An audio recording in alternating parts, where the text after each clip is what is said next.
Good morning. So yesterday we had a lecture on gravitational waves at the, I would say, at the lowest Newtonian quadrupole order, and we reviewed the quadrupole formalism for the waveform and the quadrupole formula for the energy loss and the quadrupole formula for the radiation reaction. And we computed the quadrupole formula for the energy loss, the Einstein quadrupole formula, from the radiation reaction force inside our matter source. You remember. So it's a very nice derivation of the quadrupole formula by working out the radiation reaction effect in the source. And then you find that there are secular variations of energy, angular momentum in the source, and these are exactly given by the same formula as those that you would have computed by a flux, directly a flux at infinity. So this is a proof that indeed secular losses in the source are equal to the fluxes at infinity. This is a proof of this balance equation. This can be done in a very general way using radiation reaction forces inside the source. You can recover exactly the fluxes at infinity that will be computed by a direct computation in the vicinity of infinity, solving the Einstein field equations asymptotically very far from the source. So this will be a proof of the balance equation. This has been done. And so we are very confident about these balance equations. But today, I will do now directly a calculation of the fluxes at infinity for all these, all the invariants, energy, angular momentum, and so on. But I will be more general than yesterday, so this will be more advanced lectures for you. And we shall directly integrate the Einstein field equations at infinity to recover these balance equations, flux balance equations for all quantities at infinity. Flux balance equations for isolated systems.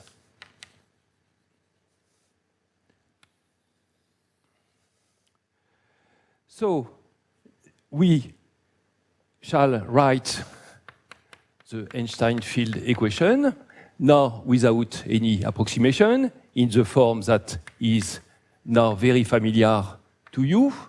Still, I am using the Gothic deviation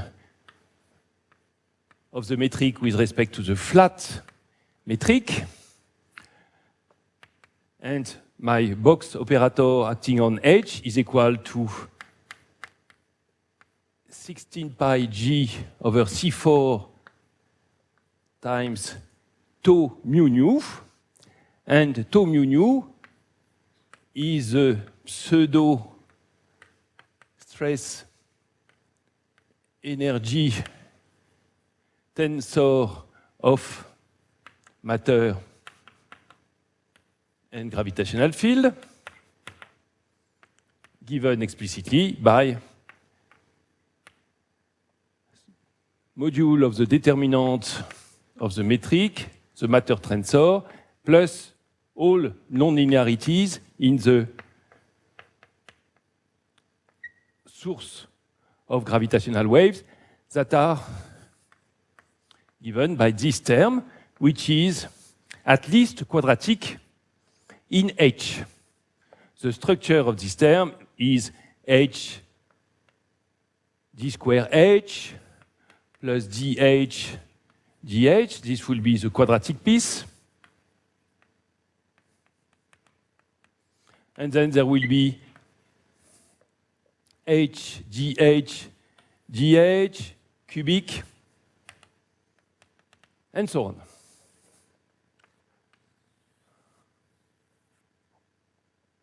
And we have the harmonic gauge condition, which implies that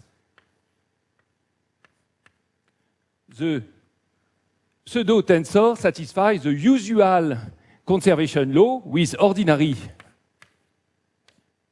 derivatives, which is equivalent to the law of conservation in a covariant sense of the matter stress energy tensor.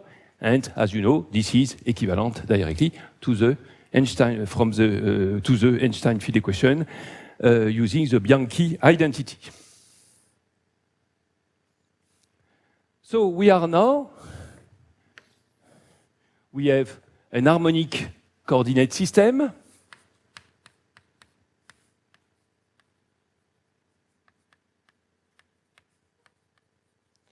which covers in principle all our space-time. We shall have our matter source,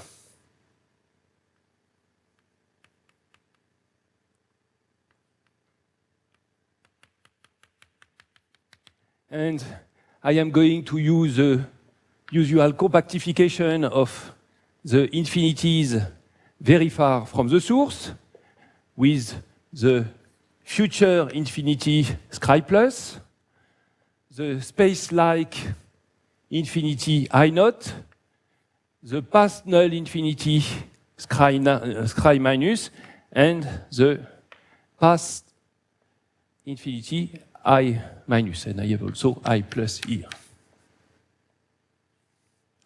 My gravitational waves will propagate along the null cones of this space-time to reach Scri plus, and I will have, therefore, some surfaces which are null or become asymptotically null when you reach Scri plus, when some variable r, say, the distance of the source will tend to infinity. I will say that this null coordinate, I will call it u, and this will be constant. This will be my retarded time in some appropriate coordinate system, which will differ from my harmonic coordinate system, and which parameterize these null hypersurfaces. And when I reach Scri plus, I will have these surfaces which form a cone like that, and they are parameterized by some values of this null retarded coordinates. Since it is a null coordinate,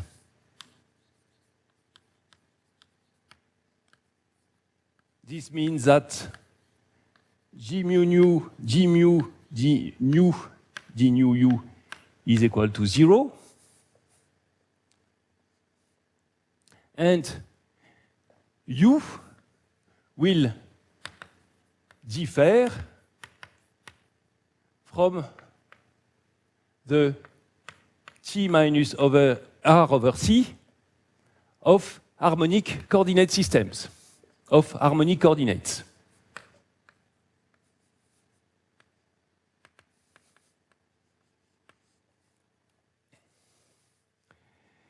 This is exactly the same as in Schwarzschild coordinate, where you have a well-known deviation of Schwarzschild coordinates, of the retarded time of Schwarzschild coordinates, with respect to really a null coordinate. And this is the same for harmonic coordinates. If I draw the coordinate cones t minus r is equal to constant in harmonic coordinates,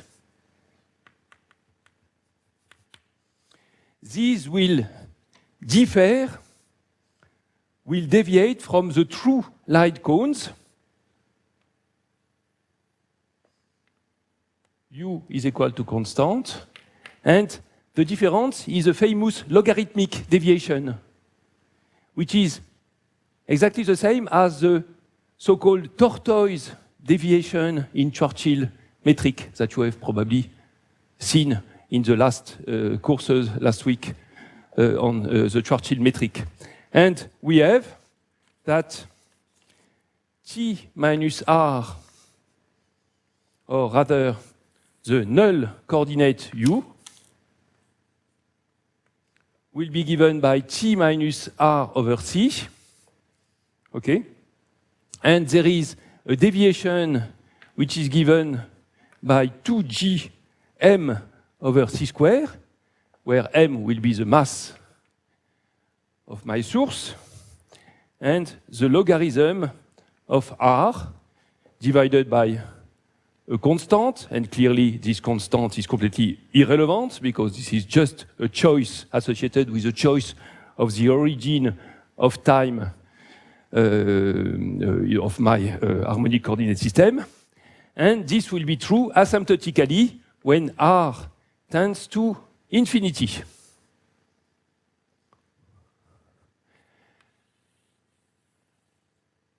Again, if you solve the null condition for this null coordinate here, using harmonic coordinate, you will find this logarithmic deviation. And for the Churchill metric, this deviation is written as U is T minus R star over C, where R star is the tortoise coordinate known this way in the Churchill, so CF, the Churchill metric.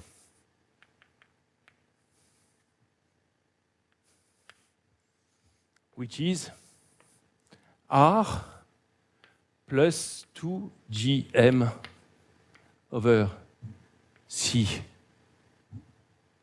square log R over R naught. And here, this should be 1 over C cube, obviously.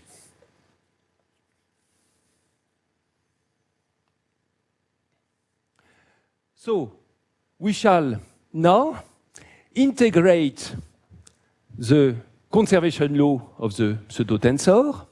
We shall integrate it over such a surface reaching Scri plus in order to have a balance equation principle relating the loss of energy in the source at that time to the flux of radiation that is emitted at Scri plus. And the energy of the matter system that we shall consider will be exactly the so-called Bondi energy or Bondi mass, which is defined at infinity.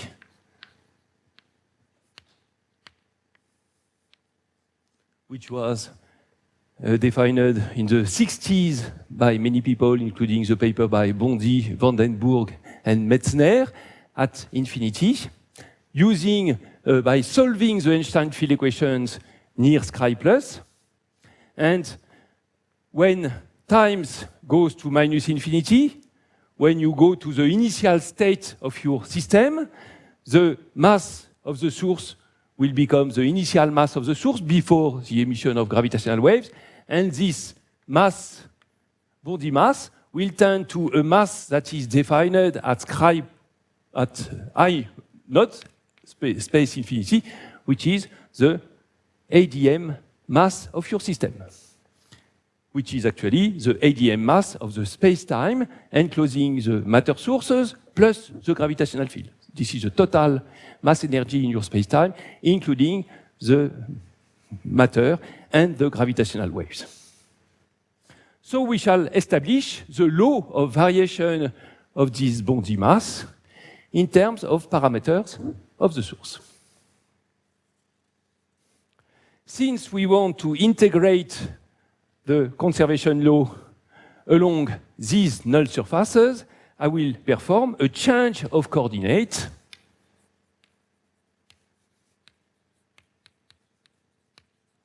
from the harmonic coordinates to null coordinates. That is, I will replace t by u so that my coordinates are indeed appropriate to the null surface that I am considering. Where, therefore, the relation is that R will be given by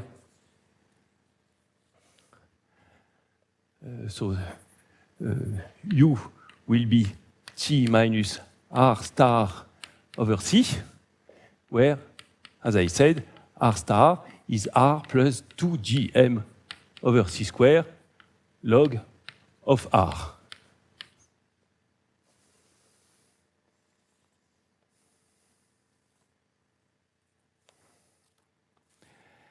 After this change of coordinates, my conservation law will read a little bit more complicated. We shall have a derivative, time derivative, but with respect to the null coordinate. So I am just rewriting T mu nu, the conservation of T mu nu is 0 in this form, and I find that now I will have the components of tau mu 0, but now differentiated with respect to the null coordinate, which is a function of x and t in harmonic coordinates, which means a function of x and u plus r star in this new coordinate system. And I have an extra term which comes from this change of coordinates,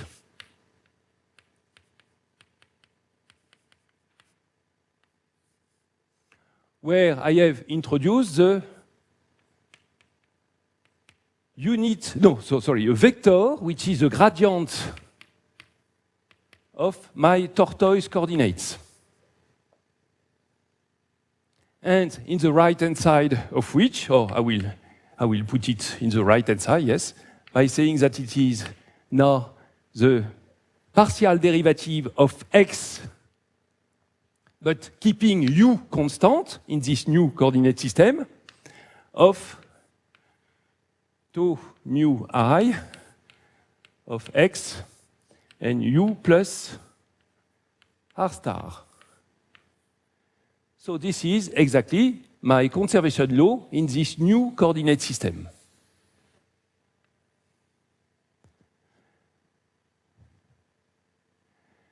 Notice that when I differentiate with respect to u, I will have these two terms, okay?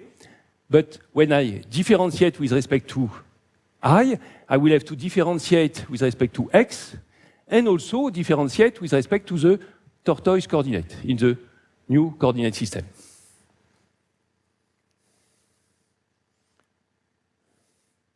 So we integrate this law over a volume V,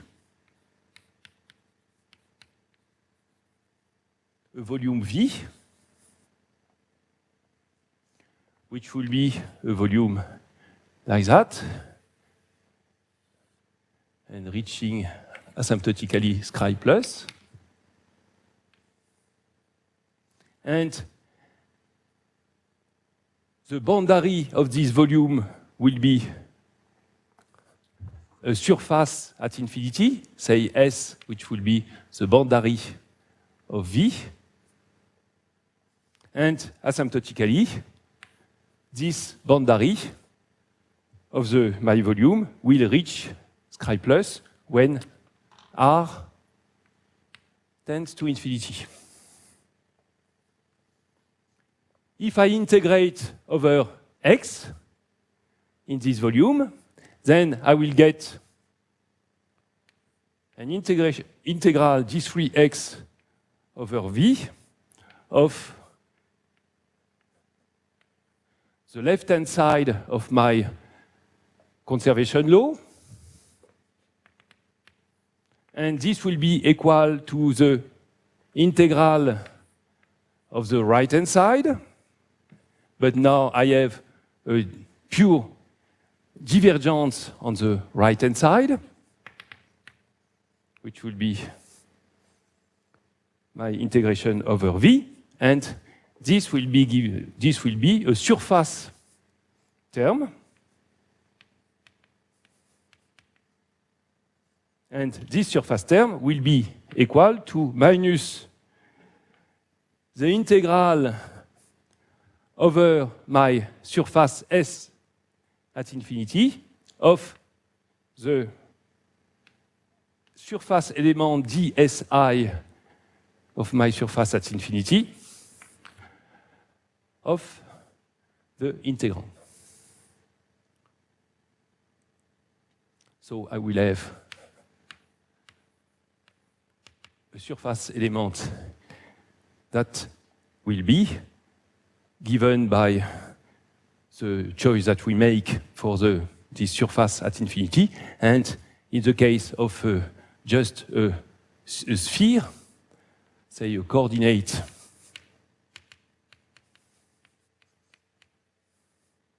sphere at infinity, it will be given by g omega, the usual surface element of my sphere, ni r square.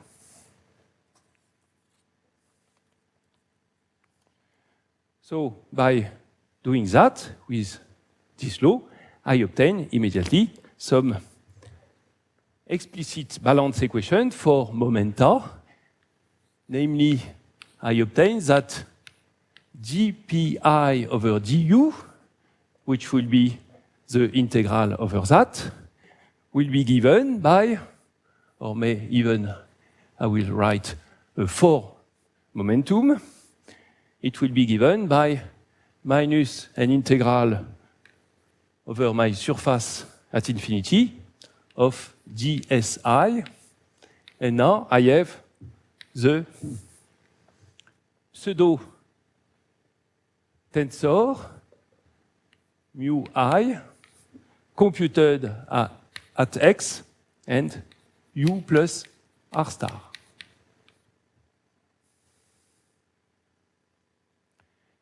Since I am very far from my source, actually, this pseudo-tensor reduces to the gravitational term.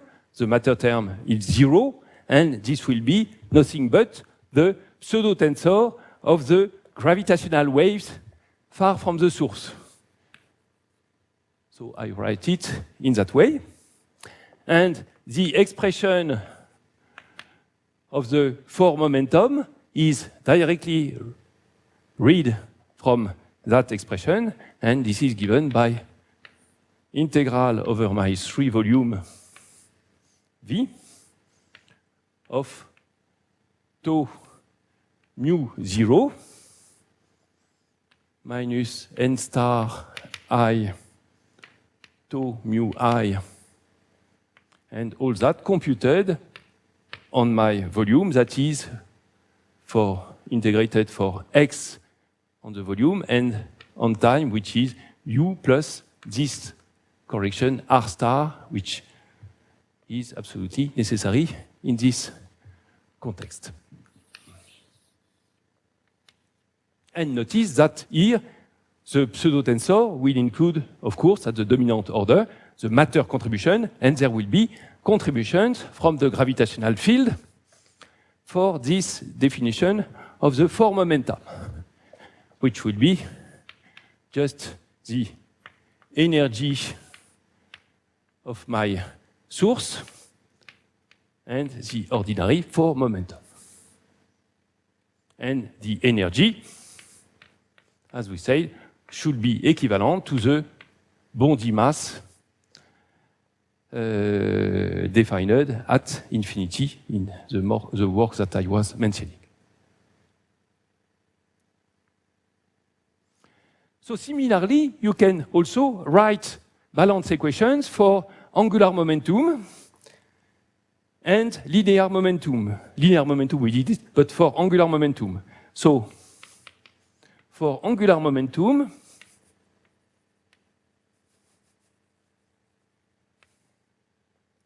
we consider this law, and we multiply by x and by some Levi-Civita symbols, and we integrate and play with the derivatives. And transform the right-hand side into some surface integral, and the result is that we have dg over dt, which is the angular momentum, is given similarly by an expression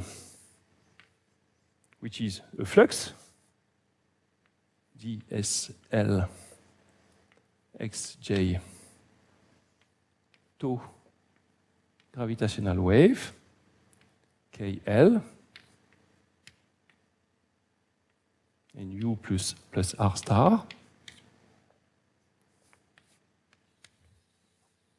where the left-hand side is defined, again, as a volume integral, which defines, in a very general way, the angular momentum of the source. Is equal to epsilon ijk integral over the volume, this 3x xj tau k0 minus n star l tau kl evaluated at x and u plus r star.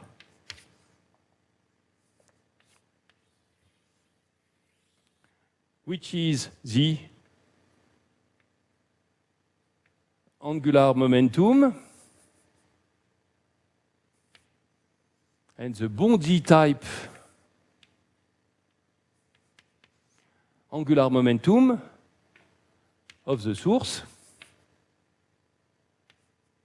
defined as the linear momentum in a completely general way, but written in a particular coordinate system.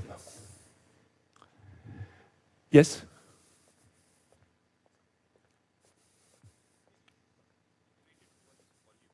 Yes?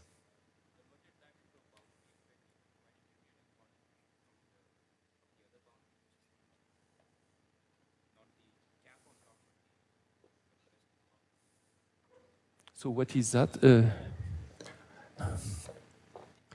So here this is a pure divergence. I convert that into a boundary. Yes, so the integration is over that boundary of the volume. This is a three-dimensional volume, okay, which extends at infinity, and the boundary is a two-dimensional surface.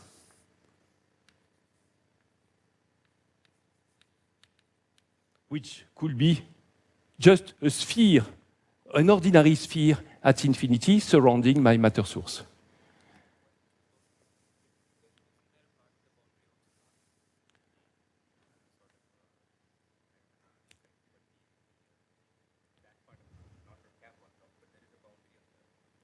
Ah, no. Here this is a three-dimensional volume. And the boundary is a two-dimensional surface, ordinary surface. So imagine that you have your source, you have a volume in space, ordinary space, 3D. And the surface is just a sphere. The only point is that this surface, which is just a sphere, is defined by my change of coordinates at retarded times. Not at equal times, t equal constant, but at retarded times, t minus r equal constant. You understand? So this is really a three-dimensional volume, okay, like that. Generally, you will do that. You will have space-time, x, t. At some particular t equal constant, you will have some hypersurface t is equal to constant. and here you will have a 3D volume. And here you will have a 2D surface. This is exactly the same. My 3D volume is just here. I have deformed it to be like that. Understand? Okay.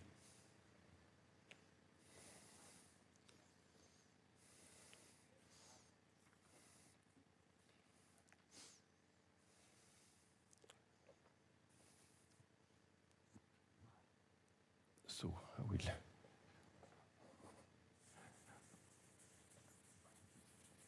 Okay, so we have found very general conservation laws for linear momentum and energy, linear momentum, and angular momentum.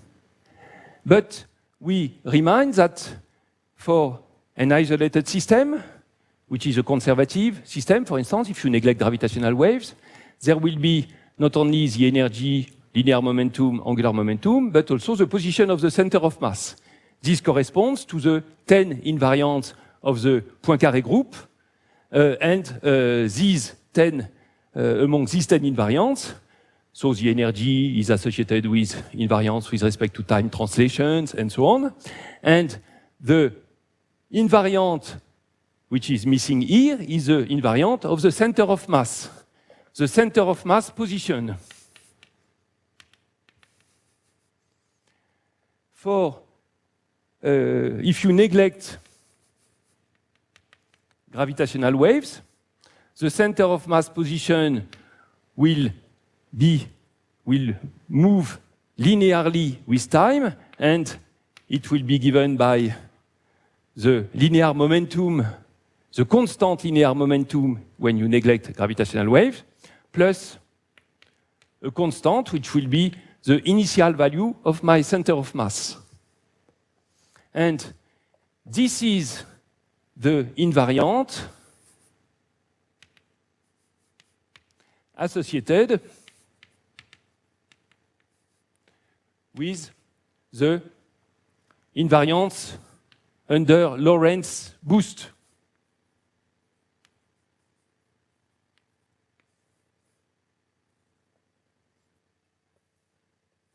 And so, we should obtain also a similar balance equation for the center of mass position, or equivalently, this initial position of the center of mass.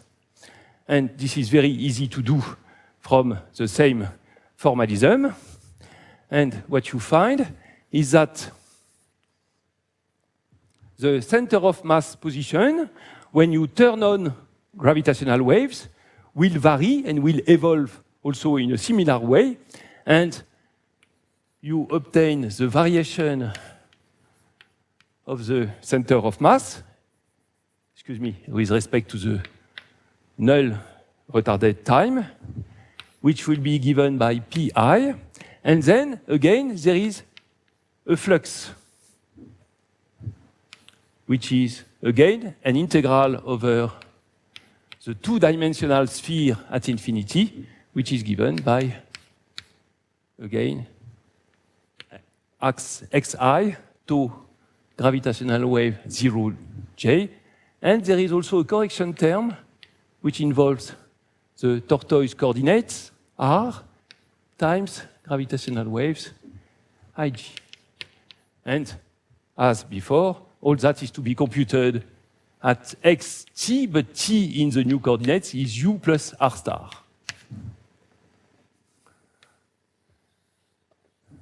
Okay, and there is an expression for g as a volume integral itself, which I will not write it for you to be for simplicity. And so we are happy now because to the 10 invariants associated with the Poincaré group, we have derived in a general way 10 balance equations defined in our specific coordinate system and defined in terms of this pseudo stress energy tensor tau mu nu valid in harmonic that we defined initially in harmonic coordinates. Yes? So now we would like to compute explicitly is just this pseudo-tensor very far away, so the matter source is 0. And, well, you have just C4 over 16 pi j of the non-linearity term, which is this. What I am going to do is that I will compute this, neglecting only at the leading quadratic term, neglecting higher order correction in H. So I will have that mu nu will be some term mu nu, which is this quadratic piece, and I will have terms that are cubic and which will be, therefore, of order g cube. This will be of order g square. And I am going to insert into this the metric developed also in as a linear piece plus a quadratic piece. And I will write that it is g mu nu h mu nu 1 plus g square h2 mu nu plus and so on. And so at the leading order g, I will have that this is given by g C4 over 16 pi. And I will just have the quadratic piece of my nonlinear terms here of the order of h d square h plus dh dh, and I neglect that. And this one should be evaluated for the linear piece of my metric. And I am just neglecting that. And this will be accurate up to order g square.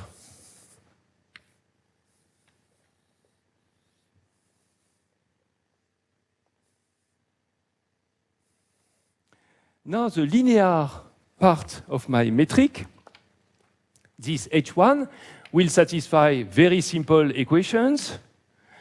We are in vacuum, so the right-hand side will be 0. The linear approximation of the vacuum Einstein field equations in harmonic coordinate system will be just a solution of these equations to which we know the general solution.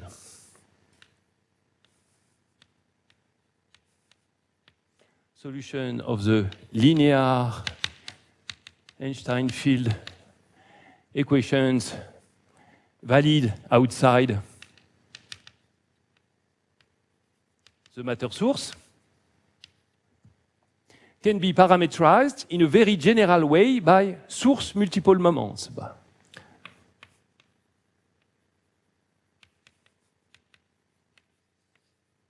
By multiple moments,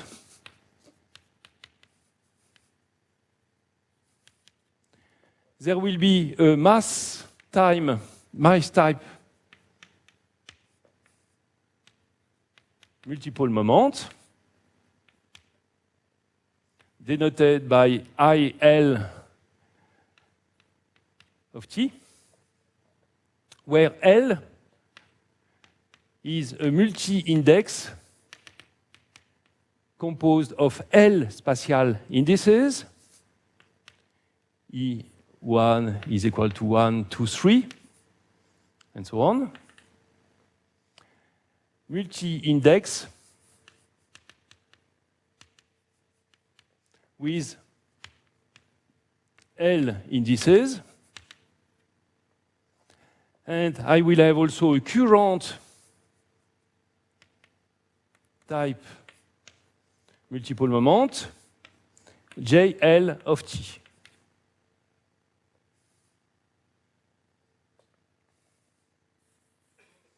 And the most general solution of the linearized Einstein field equations outside my matter source can be written in a form due to Thorne, Pirani, and other peoples from the 70s and 80s, which is given by a multiple expansion defined with these multiple moments, and the 0,0 component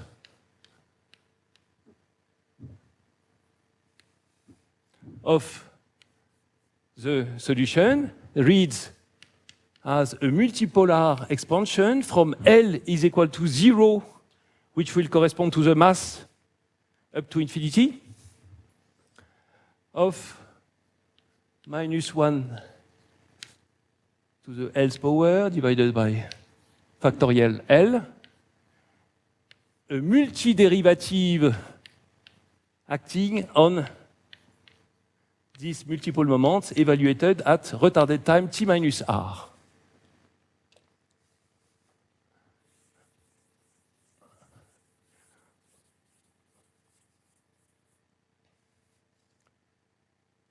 So the 0,0 component involves the mass type multiple moment, and here I am denoting dl, which will be a product of L space derivative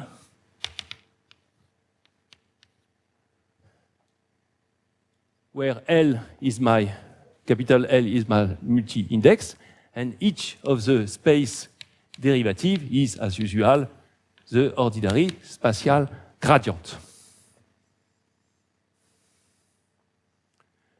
Why is there this structure?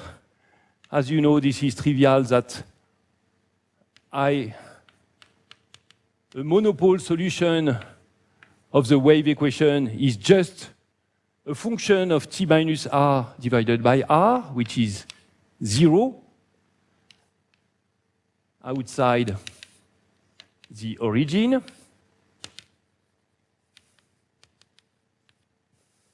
If you include the origin, there will be a distributional term involving a delta function. And so it is obvious that if you apply this operator to this solution, you will generate a solution which is of the type dl of il t minus r over r, which will be 0. And therefore, you see that this expression satisfies indeed the wave equation. And this is the most general solution, which is made of a monopolar wave plus dipolar, quadrupolar, and so on up to infinity. Okay. You have the most general solution. And mathematicians can prove that rigorously. On the other hand, you have also the gauge condition to be satisfied. And it turns out that if you do that, you have only 2 multiple moments left. And so the general solution will be given by, I will not write in details all the coefficients. This one, this is correct, but for the other one, I just sketch the structure. There will be a term involving the mass quadrupole moment, or multiple moment, which is given by AL t minus r. And there will be a term which involves the current type multiple moment. And so there will be some epsilon I AB, say, GAL minus 1, 1 over R, JL of t minus r. Sorry, it should be something like BL minus 1. Okay. And there will be also some time derivatives here, and so on. And similarly, Hij, 1, there will be a piece involving IL and a piece involving JL. Most general solution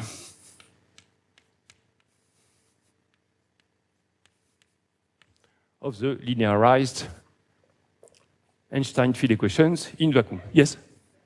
Excuse me.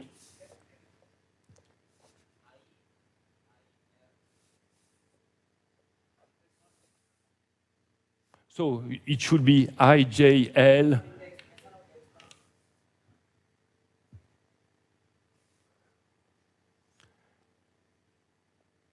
So it will be Ij, the space component.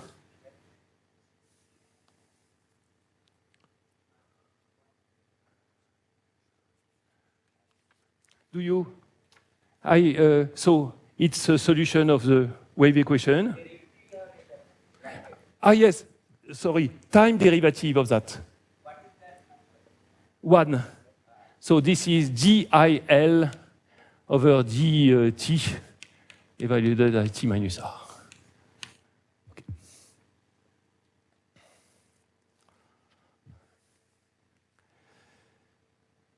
The multiple moments of the source are defined as, therefore, the linear step in a complete nonlinearity expansion of the metric. And then, in principle, I will discuss this a little bit later.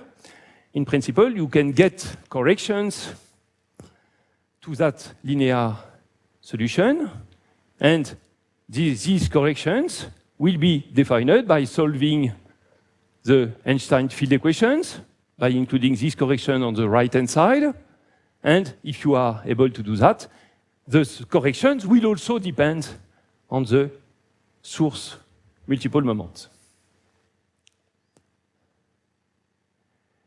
And in order to obtain the corrections, you should plug that metric into the right-hand side of the field equation at quadratic order, which is nothing but the gravitational wave pseudo-tensors that we wanted to compute.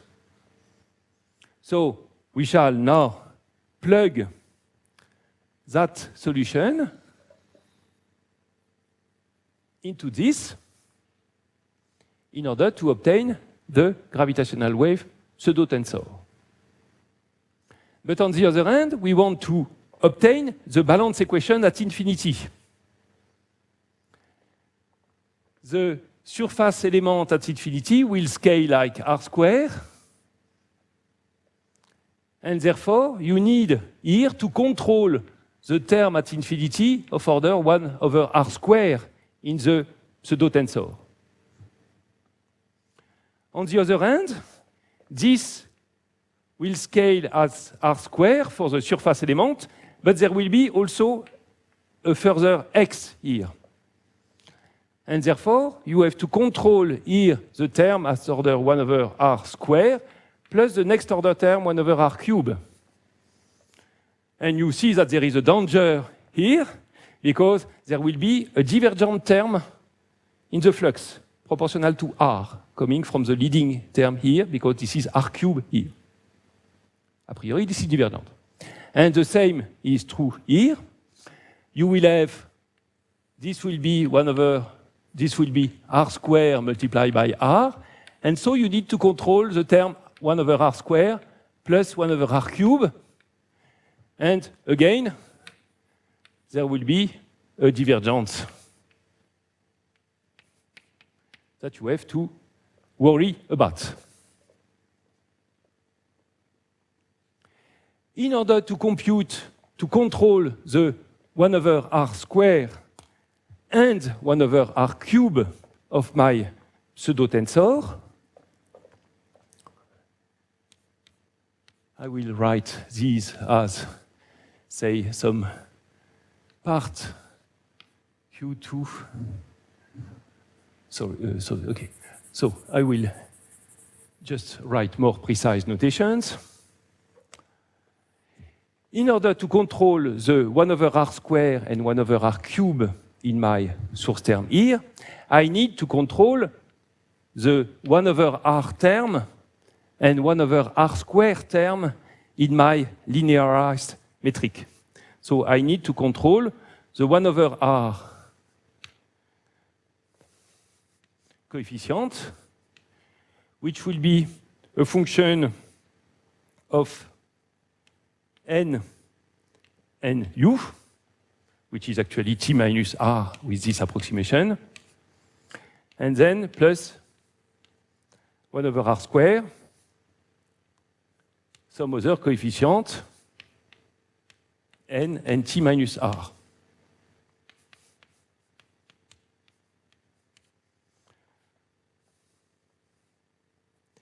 If I control the 1 over r and 1 over r square coefficient when r tends to infinity, with u is equal to t minus r plus the deviation of the tortoise coordinate, which is of order g, is equal to constant. And by the way, you see that with this approximation here, I can replace actually the tortoise coordinate by just r. This effect will be of higher order in the calculations that I am doing here. And we need to control, in order to be able to control the source term here to the order 1 over r cube. So at 1 over r square, there will be some coefficient. Okay? And at 1 over r cube, there will be some other coefficient. And then we shall be able to neglect all higher order terms. Then we shall control all the fluxes that are here, modulo small terms, which will cancel out when we go to infinity. And we shall control also what are the divergent terms that appear here. And so you see, we have everything here. We have the full metric. It's very easy to expand it when r tends to infinity. These are just powers of 1 over r. Then you can expand directly all these derivatives in order to control exactly what are the coefficients 1 over r and 1 over r square. And then this will be still in the form of infinite multiple expansions, and then you plug them into the quadratic source term. You will have a double multiple expansion coming from squaring that. This will be very, very complicated, but you can do that by Mathematica if you like. And therefore, you control the 1 over r square term, which will come by the product of the 1 over r term here square times another 1 over r term coming from the other factor here. And then there will be also the 1 over r cube terms coming from double products between 1 over r term here and 1 over r square term here, there.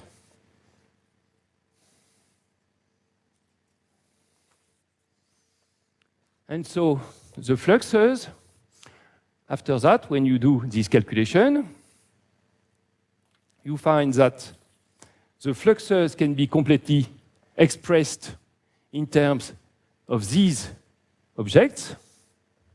And let me write just an example.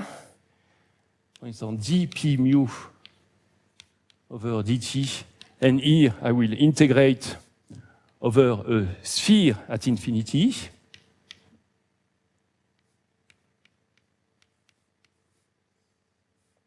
So I will use that my surface element at infinity will be ni r square d omega, a sphere at infinity. And I obtain that this will be an integral over d omega, a surface integral at infinity, which involves just ng times this coefficient, mu g, which is the leading coefficient, 1 over r square, of my pseudo-tensor. And then all the rest is 0, because this will be 1 over r. All is good, but there will be, as we said, divergences that appear in particular for the angular momentum. And these divergences are given by, so there will be some epsilon E, J, K, D, omega, N, J, and L on my surface. And then there will be the term that you expect from that, which comes from the cubic, from the 1 over r cubed term at infinity, but there will be also a term that is a priori divergent, since it behaves like r at infinity. And then you can neglect higher order terms. And I remind also that this calculation is valid at order g square as well, which I will not write it, but this will be at the leading order in J.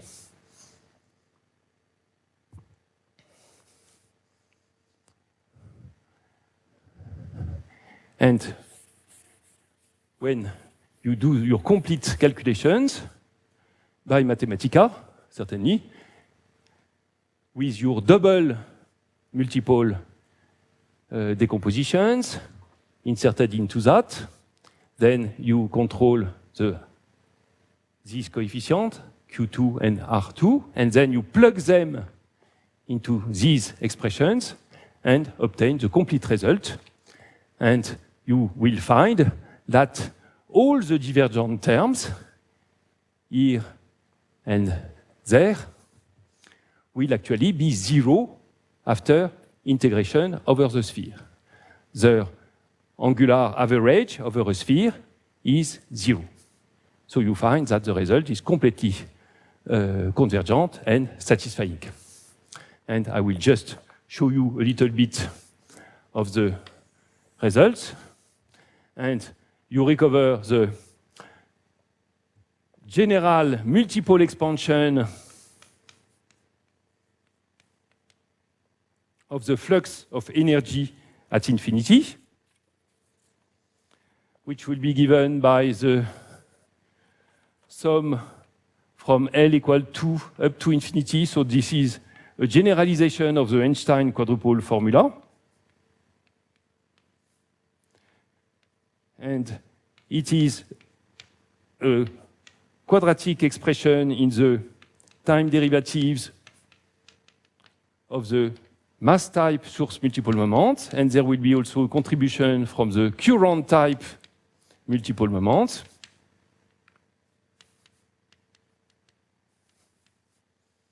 And the coefficients are well known from several papers in the 70s and 80s. They reduce when L equal to 2 to the 1 over 5 of the usual quadrupole formula.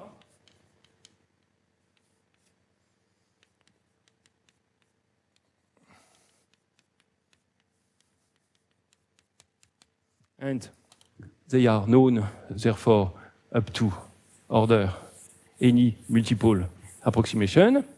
And by this calculation, you find also that there will be a general formula, again in the form of some infinite multiple expansion over all the multiple moments of the source for the linear momentum, which would be again a sum from L is equal to 2 up to infinity of many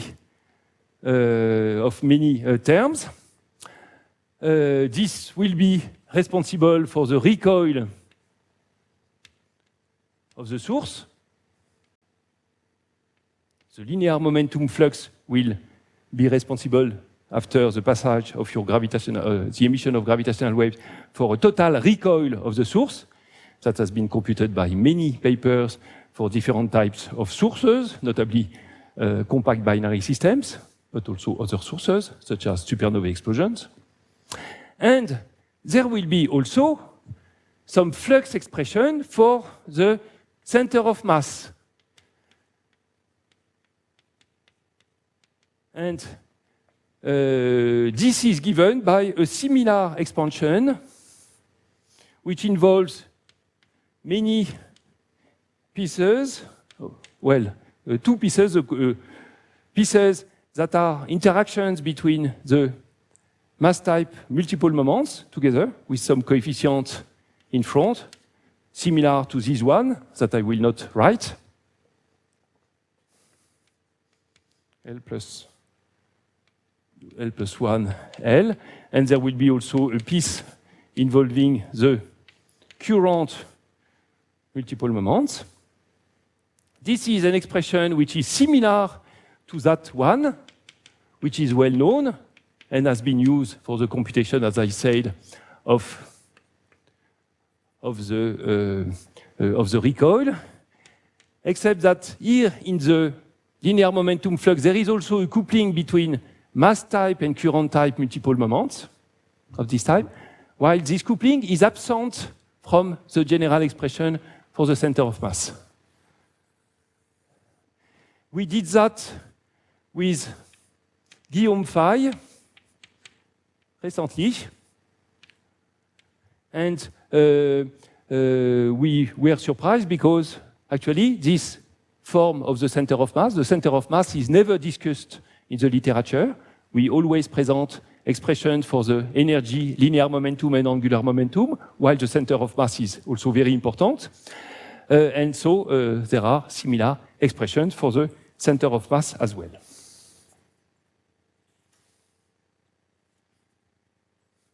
Yes?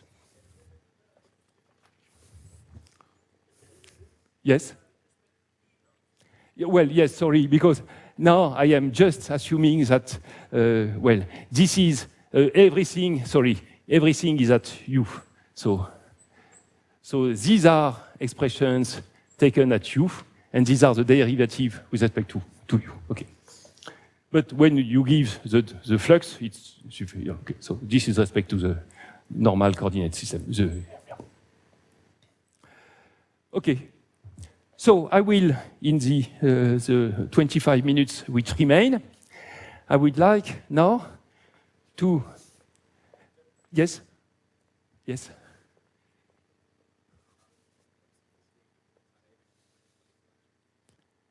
What is a good way? How we can compute them? Okay. So everything is written in the blackboard. Okay. You have this general expression for H1. You compute then, you expand that at infinity. Get the 1 over r term and the 1 over r square term. Plug these into the non-linearity of the field equations and obtain the 1 over r square term and 1 over r cube term. Once you have these as very complicated multiple decomposition, these and these, you plug them into here, there, and there in order to get that. And integrate over the sphere, and you get that.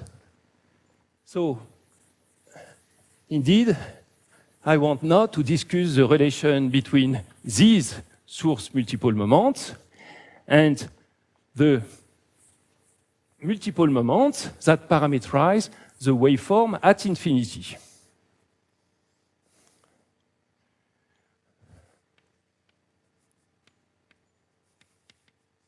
Source moments versus radiative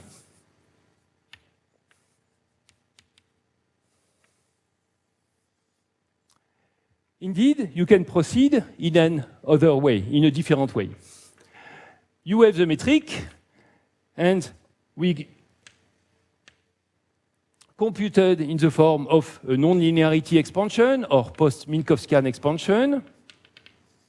And from that metric, we defined from the linear approximation the source moments to be these IL and JL. But on the other hand, you can compute the metric and expand it at infinity directly, the full metric, including all the post-Minkowskian corrections, and expand it at infinity. Keep only the term 1 over r at infinity, okay? choose your coordinate so that your time coordinate will be null at infinity, exactly as I did. And then use the TT gauge in order to get only the Ig component of the metric for the gravitational wave. So you can also, from the complete metric, which is here, compute the TT part of the 1/r coefficient of the metric at infinity. And this will be the projection, the TT projection of something which depends only on the angle, and therefore something that you can also decompose by definition into some multiple moment pieces. And the general expression will be something like there will be some NL.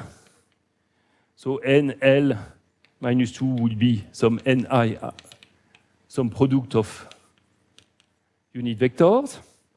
And then you can define other type of multiple moments at infinity that are called the radiative moments.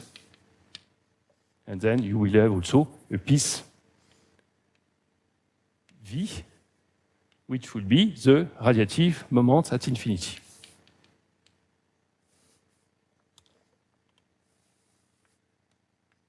Radiative mass type and radiative current moment. And this is by definition, you parameterize in this way the 1/r coefficient of your metric, neglecting 1/r square terms in a particular coordinate system. So, at the linear order, the source moments define H, and therefore, at the linear order, the two types of multiple moments should agree.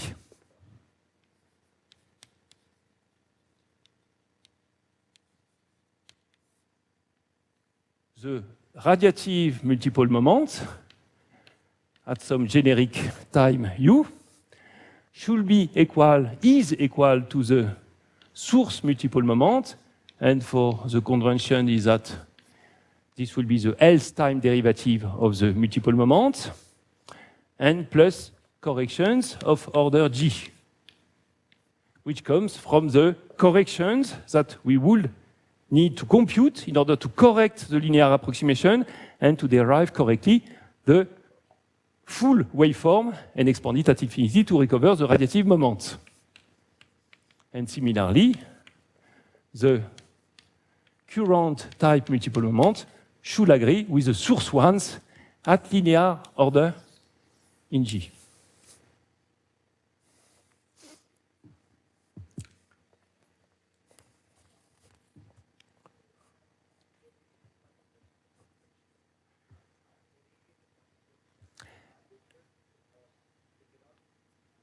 Yes. No.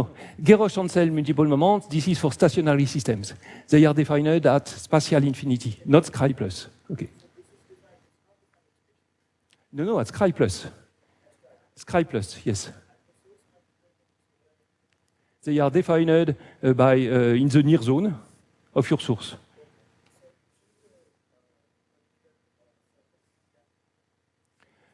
No, well, the source multiple moments are defined as integrals over the pseudo stress energy tensor, over volume integrals in this particular coordinate system.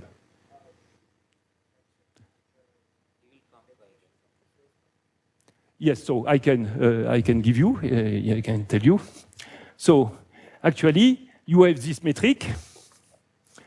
We computed it outside the source, but then we can match it to the field inside the source, to a PN solution of the field inside the source. And the matching will give you the expression of the source multiple moments. So, source multiple moments, for instance, IL, will be given by some integral d3x of xl. I forgot to mention that all these moments are STF multiple moments that I denote here. So this is a STF projection. And then there will be some terms involving the pseudo-tensor of the source. Then there will be some terms like xi, l, tau 0i, and so on. And there is in front, in the general formalism that we use, at least, a problem with multiple moments is that the expression of these multiple moments are perfectly well defined inside the source, because the pseudo-tensor is regular for a general matter source.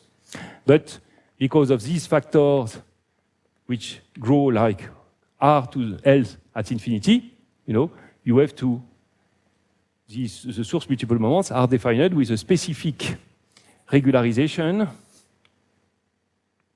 which involves a coefficient r to the b, and we have an operation based on the finite part when b tends to 0. And you can show that this is a result of a general matching between that multiple expansion to the field inside a source.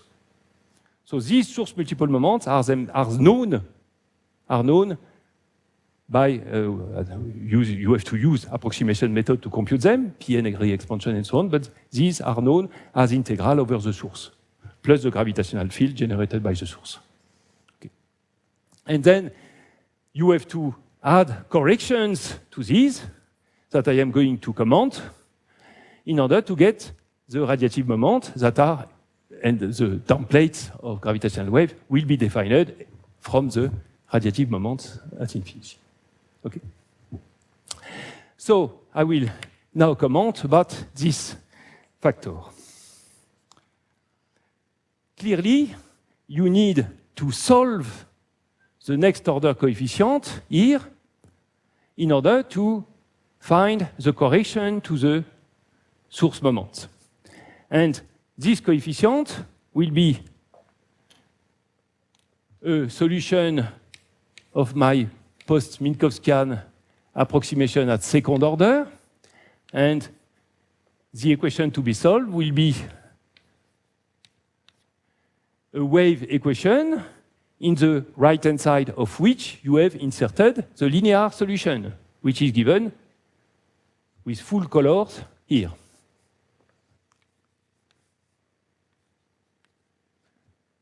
So when you compute that, you will have some very complicated double sum of some GL 1 over R, some function of T minus R, that are either IL or JL. And there will be double sum G T minus R. Okay? So very complicated sums. There will be many time derivatives. There will be space derivatives coming from the non-linearity, the particular form of these terms. But this will be of this structure. And the structure will be finally some angular factor, which will be some STF product of unit vectors, which is something equivalent to spherical harmonics. So this will be a product of unit vector which is equivalent to spherical harmonics.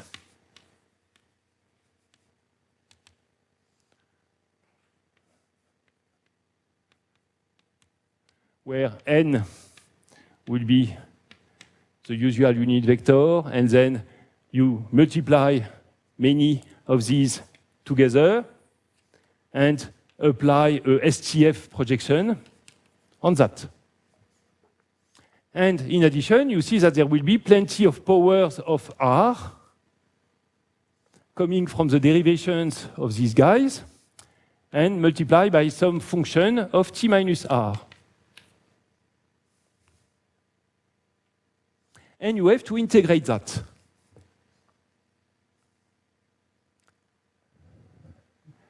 And the way to integrate that, let me write for you a general result that was proved long ago by Thibaut Damour and myself.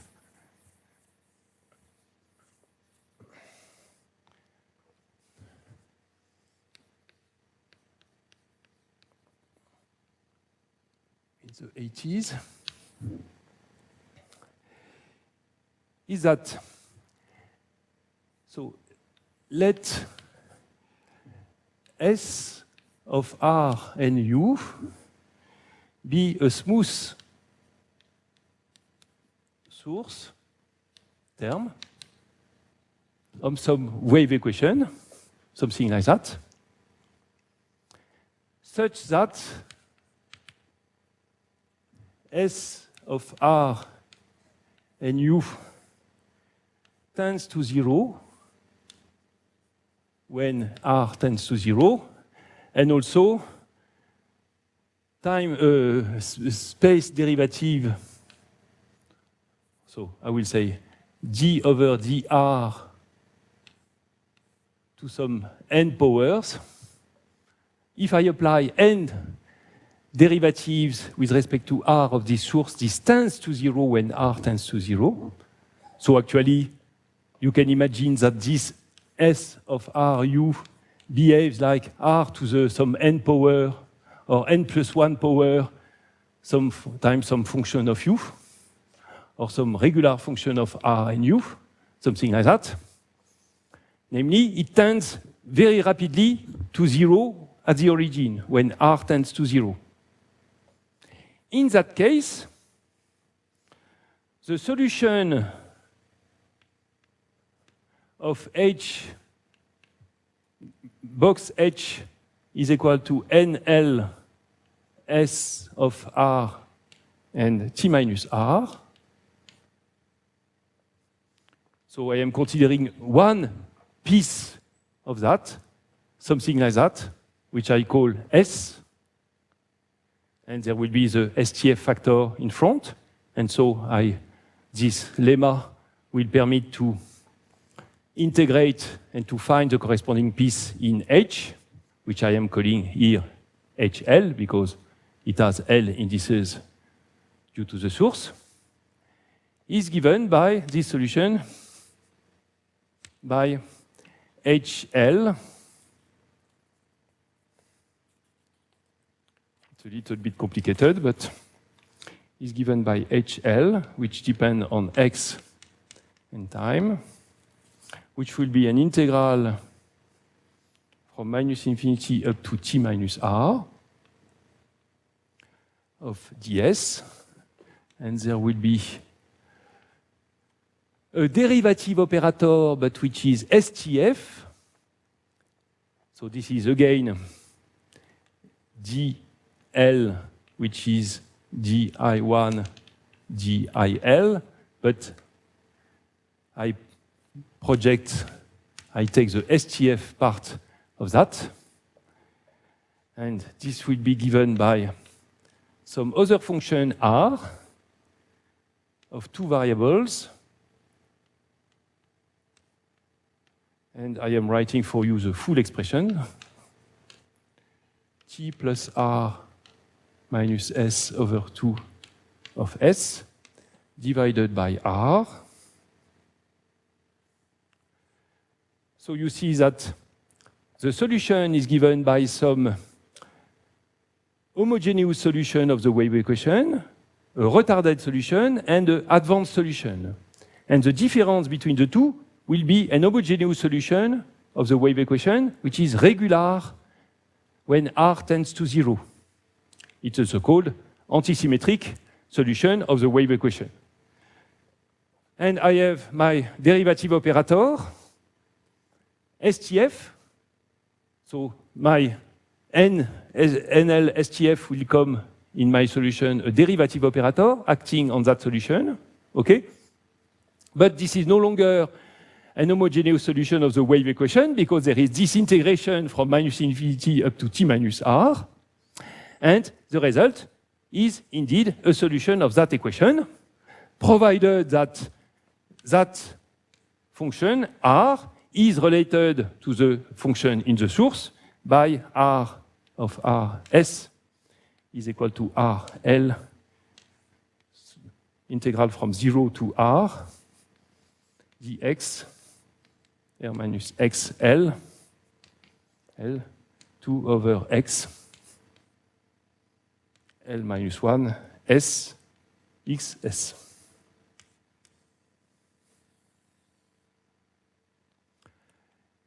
This formula gives you an explicit way to integrate at any post-Minkowskian order the full solution, and therefore, in principle, to get the full set of corrections between the source moment and the radiative moment. Since the source moments are known from general expressions thanks to matching to the source, we, in principle, know how to solve the problem at any order, and in principle, at any post-Newtonian order. But here I have just a problem, is that my source term should tend to 0 very rapidly when R tends to 0. But clearly, this is not the case of that. There is a divergence due to the multiple moment, you know, these wave equations that diverge strongly when R tends to 0. And so the way to do the calculation is to multiply first, to consider source terms that are of the form of some RB, and you have your, so if I consider the source term that I would like to solve, you know, that will be something like that. We introduce a B factor, and this B will be a complex number, and we use analytic continuation in B to define the source term. So this source term will clearly satisfy that. It will be 0 when R tends to 0 with some high power. So we can apply all these formulas. And at the end, we consider an analytic continuation in B and expand the result near B is equal to 0. And the solution is indeed a solution of the post-Minkowskian expansion and so on. So you have a mean to compute these quantities.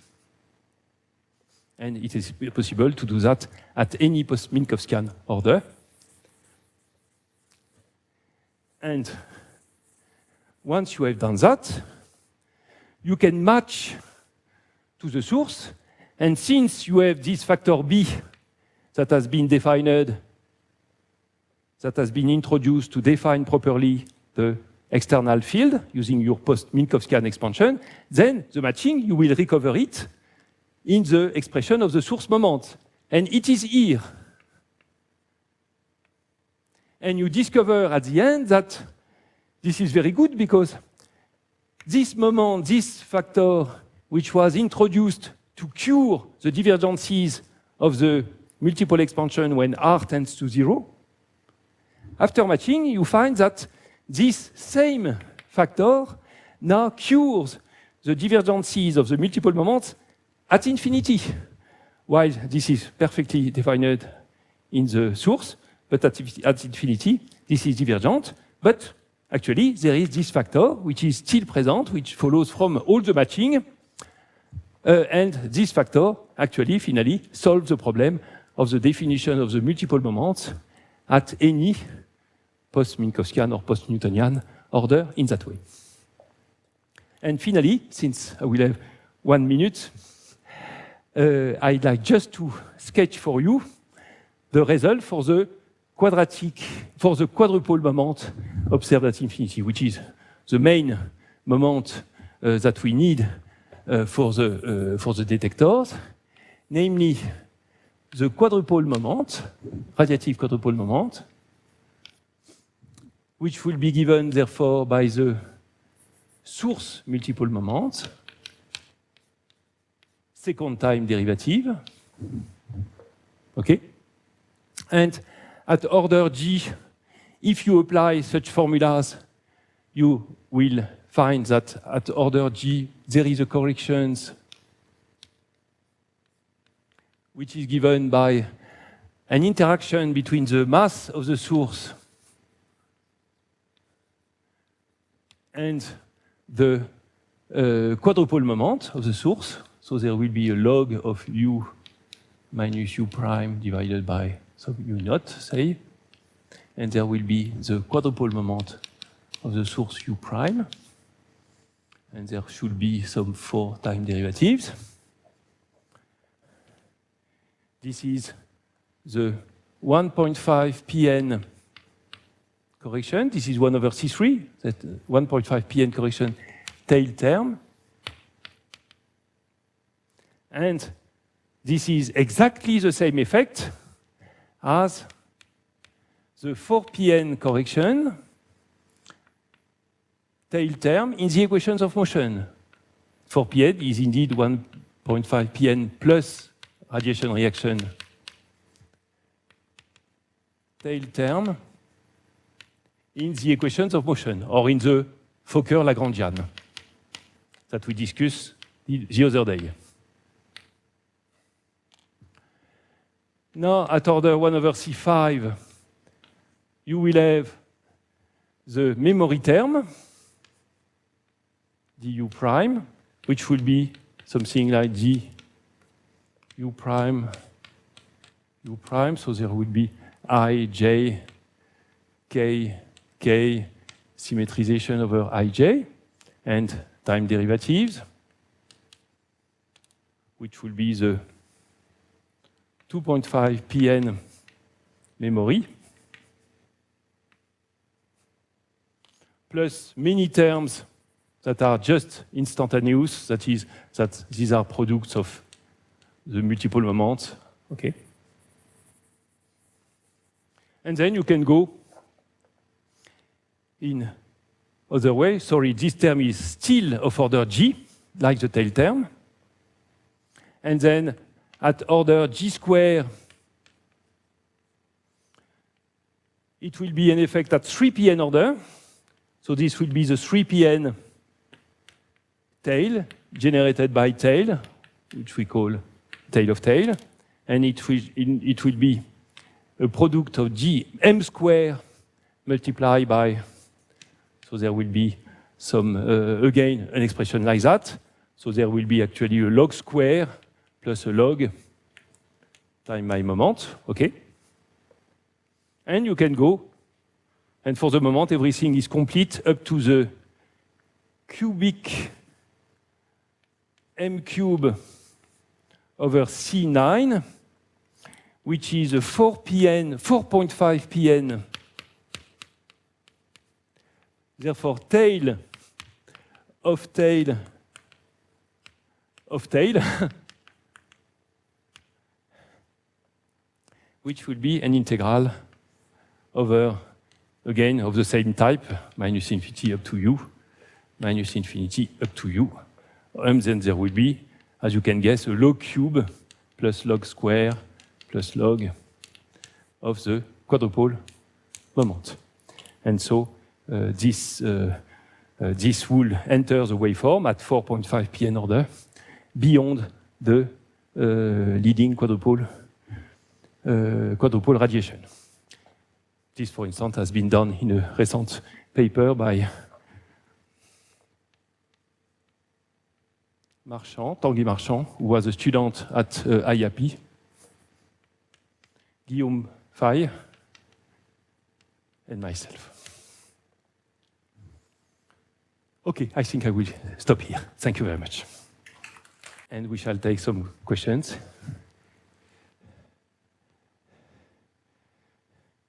There has been already many questions, and thanks to you for all the questions. And the last question, maybe? I'm sure you can continue the questions over the coffee break. Okay. But please join me in thanking Luc for giving this wonderful set of lectures on post-Newtonian theory, which really forms the backbone of all the gravitational wave source modeling used in the LIGO and Virgo data analysis. They are difficult calculations, as you can see, but they are terribly important. And I hope that some of you would continue the legacy of Luke and Bala and so on in extending these calculations to very high orders, which are actually useful for extracting the most accurate physics and astrophysics from these observations that LIGO and Virgo are making. Thank you very much. Thank you very much.